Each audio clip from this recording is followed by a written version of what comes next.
Fort of Fortune. As one of the flagship features in Season 2 of Sea of Thieves, this fort was brought about to revolutionize player interaction at the potential reward of loot, and a lot of it. The Fort of Fortune was teased as a sort of second Fort of the Damned, with hopes that it would perform similarly. The Fort of the Damned has always been the pinnacle of Sea of Thieves gameplay. As a player-activated event with loads of valuable loot, this thing was a magnet for some amazing heists and fights. Even today, the Fort of the Damned continues to be a staple for the high-risk, high-reward playstyle. However, there's no denying that it's nowhere near as popular as it once was, and nowadays it's rare to see an active Fort of the Damned at all. Now, here's where the Fort of Fortune comes into play. Some of that, I've got to go engage with it kind of feeling. I've got to drop everything and I really want to go over there. Like, we want to have that as well, which is where Fort of Fortune comes in, right, Chris? So here's what the team at Rare did to make sure that this fort could gather as much player interaction as possible. A. This fort draws the attention of every single player in the session with its horn, so you truly cannot miss it. B. The fort is the only one on Sea of Thieves to offer Athena loot, and C. This fort is extremely rare. Mash them all together and you should have the recipe for an event that draws players from across the map in. Right? Maybe at first, but nowadays the Fort of Fortune is receiving its fair share of neglect, and it's slowly fading into obscurity. A recent poll on my channel shows that 67% of you completely ignore a Fort of Fortune for one reason or another. But why is that? Good question, glad you asked. To me, this issue can be pinpointed to three main causes. Problem number 1, the loot is outdated. And the rewards are going to be a clear step above what players have had before now. This loot was valuable when the fort initially released back in Season 2, but nowadays after the Legend of the Veil released in Season 6, the loot inside of the fort became extremely outdated. There are simply better options to Pirate Legends that pay more and reward more reputation for Athena's fortune than the Fort of Fortune. And that's one nail in the coffin for this fort. Problem number 2. The loot is not worth the trouble.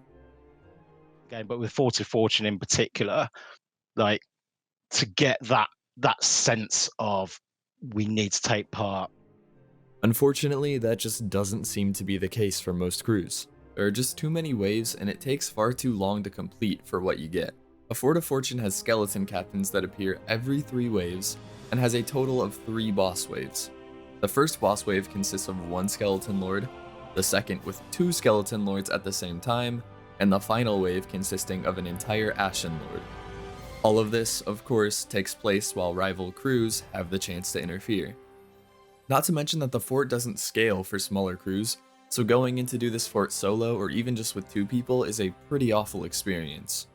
For that reason, a lot of crews simply ignore it when it spawns, which adds yet another nail to the coffin. And finally, problem number 3, it's not new gameplay. Mix up the gameplay, make it feel distinctly different taking part in the Fort of Fortune relative to taking part in the Fort of the Damned and in standard forts. The Fort of Fortune is different from the Fort of the Damned.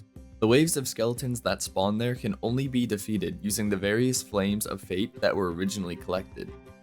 But the Fort of Fortune is no different from the other forts that spawn around the seas on a regular basis.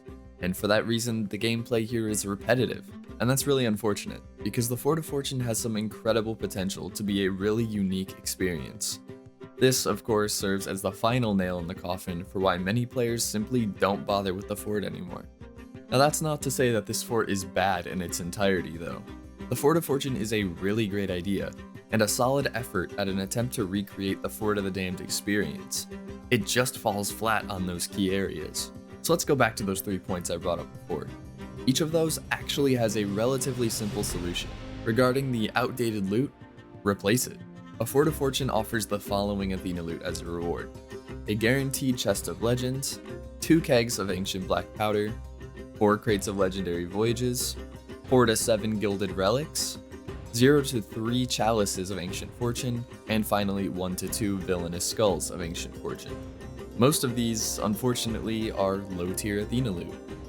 The Legend of the Veil offers Jar of Athena's Incense, Offering of Legendary Goods, Legendary Fortune Keepers, Artifact of Legendary Hunger, Athena's Relic, and the Skull of Athena's Blessing. With loot like this so readily available elsewhere in the game, it only makes sense that a fort so rare and lucrative should consist of the most valuable loot. Now let's address the fact that the loot just isn't worth the trouble for some players. Gold is readily available everywhere in the game. The idea of more gold sometimes isn't enough to draw players in. That's why a new kind of reward should be offered in this rare event. Something that will draw every player in, like ancient coins, or maybe even a chest that rewards something limited like a curse or new cosmetic. Introducing a new treasure type that doesn't just reward gold and reputation could be the key to reimagining this fort. That said, it also definitely needs to be scaled for smaller crews. It's intended to be difficult, and it absolutely should stay that way, but it shouldn't punish smaller crews and reward larger crews like it does now. Finally, gameplay. Unfortunately, the solution to this one isn't as easy. It's absolutely necessary for this fort to include other mechanics, because such a large and rare event needs to be unique.